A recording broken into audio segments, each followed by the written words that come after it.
Turkey was not a liberal democracy when Israel and Turkey had the highest rapprochement. Turkey was a country run by a bunch of generals. It was not a real democracy before. Turkey has become a liberal, something closer to a liberal democracy in the past decade, thanks to EU reforms. And Erdogan's government is in power and it's controlling Turkey because Turkey has become more democratic.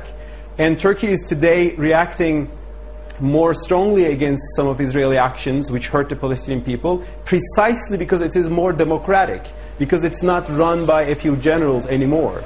And I think Israelis should get that right. And one more thing, the Turkish reaction, the reaction to Israel in Turkish society is not only coming from the Islamic camp in society. I was walking in Istanbul today, there were all sorts of groups, leftist groups and even secular people, nationalists, and of course people with a strong Islamic sentiment, but it's overall, it's the Turkish society in general who feels strongly for the Palestinian people. We Turks accept Israel's right to exist. There is no doubt about that. There are some fringe anti-Semitic elements in society and we are not supporting that, we are critical of that. But we also defend Palestine's right to exist.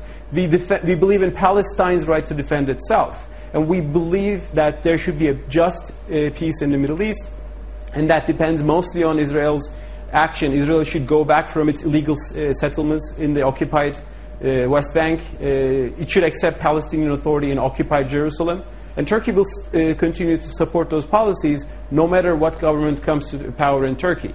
And that old Turkey that our Israeli speaker is longing for, that was not a democratic Turkey, and that's indeed the biggest difference. Phil Rees in London, let me put to you, the critical issue remains. You mentioned that the most important player in this is the United States. What are you expecting to hear from them following this tragedy?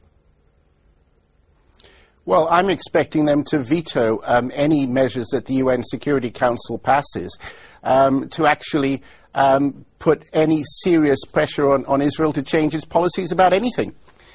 So I certainly believe people should have very low expectations. There might be rhetoric, there might be, a regret. And naturally, I think, nobody actually wished the events today to happen. I'm sure no Israeli did. But there will be nothing practically done to make Israel believe that it actually has to change its policies and behave in a manner that the rest of the world respects.